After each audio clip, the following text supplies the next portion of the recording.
The Journey: Stories of Migration by Cynthia Rylant. Introduction. Most creatures live out their lives in the places where they are born.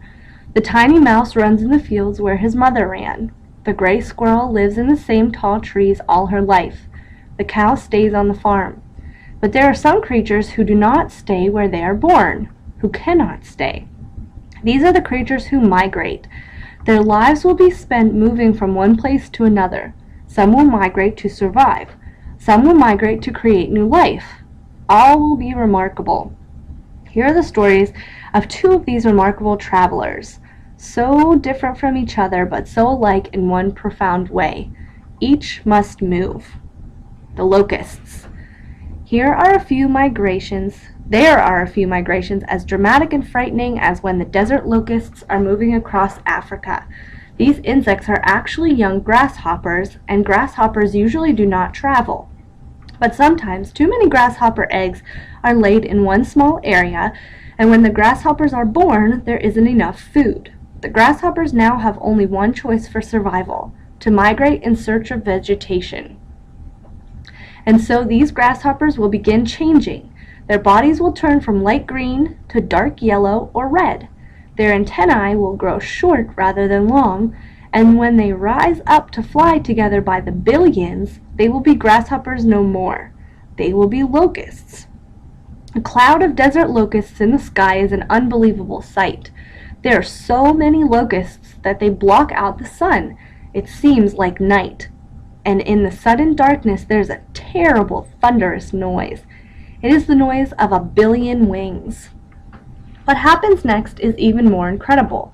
When the locusts fly to the ground, they will eat every plant, every blade of grass, every leaf and bush and piece of vegetation as far as the eye can see.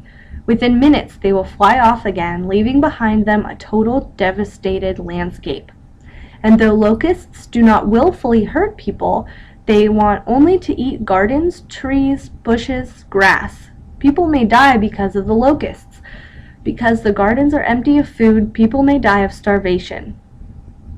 Desert locusts can also cause accidents. Locusts fly very high as 2 miles in the sky, and this can make difficult flying for planes that have to move through the locust cloud. The swarms can also interfere with trains, and millions of crushed locusts on a highway can make cars slip and slide. There are many stories in history about the terrible devastation of locust plagues. It is written that in ancient times one locust swarm covered 2,000 square miles. The swarms today are not nearly as large as that, but they can still be quite big, often as much as 100 square miles. Imagine so many insects in the sky. As the locusts migrate in search of food, they ride the winds from one area of rainfall to the next. There is always more food where it rains. They travel on sunny mornings and stop in late afternoon to roost for the night. When they reach a rainy area, they mate and die. Then their eggs will hatch and a new swarm of locusts begin moving. This will happen again and again until one day a swarm will return to the same place where the very first locusts began. And if the eggs laid are not too many, and if there is plenty of food, when the new eggs hatch there will be no locust swarms for a while, only pale green grasshoppers moving quietly about. But someday too many eggs may be laid, and the newly hatched grasshoppers will be much too hungry. These grasshoppers will begin to look a little different and act a little different. Then they will rise up together by the billions as desert locusts, and they will fly. The whales. Many mammals migrate, but no mammal migrates as far as the big gray whale. It travels 6,000 miles, then back again, and most of its traveling is done on an empty stomach. Gray whales love the cold waters near the North Pole because the waters are full of food that they love to eat. The whales live on tiny ocean shrimp and worms, and the Arctic waters are full of these in the summer. The whales eat and eat and eat, straining the tiny food through strips of baleen in their mouths. Instead of teeth, the grays have baleen, long strips of hard material similar to fingernails. The gray whales swim and eat mostly alone through the summer. But in the fall, they will begin to look for some traveling companions because the whales know one thing is for certain, that they must migrate. In winter, the Arctic seas are going to be filled with solid ice, and the whales will die if they stay. The first gray whales to leave the Arctic are the pregnant females. These expectant mothers want to have plenty of time to reach the warm waters of California and Mexico before they give birth. No mother wants to have a baby in icy water. The other whales will follow, and in small groups they will all travel down the Pacific coast. Once they leave the Arctic, the whales won't find much food again, and it may be as long as 8 months before they eat.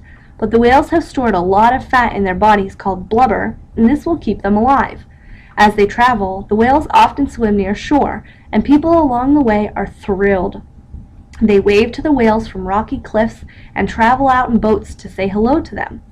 When finally the gray whales reach the warm tropical waters in January, the pregnant females will give birth, and the other whales will mate. With new calves among them, all of the whales will enjoy life in the peaceful lagoons for a while. Then in March, they will be ready to head back to the Arctic for the summer. They haven't forgotten how they love to eat there. This time, the males will leave first, and the females and calves will stay behind for another several weeks. The calves will have more time to grow and get stronger for the long journey. Finally, all the whales will travel, up past Oregon, past Washington, through the waters of Alaska and Asia, up near the North Pole. How do the whales find these Arctic waters? No one is sure. The whales might follow the shape of the ocean beds. They might sense the Earth's magnetic field like living compasses. They may use echolocation, sending out sounds which bounce back and describe what is all around. But somehow the whales will travel that long 6,000-mile journey north, and they will find the same chilly waters they left behind. When they arrive in the Arctic, they will separate and enjoy a summer of fine ocean eating. The arrows on the map show the gray whale's 6,000-mile journey from the Arctic, then back again. But just before the Arctic winter arrives, before the ice, something will tell the whales to find each other again, to find some company for another long, long swim.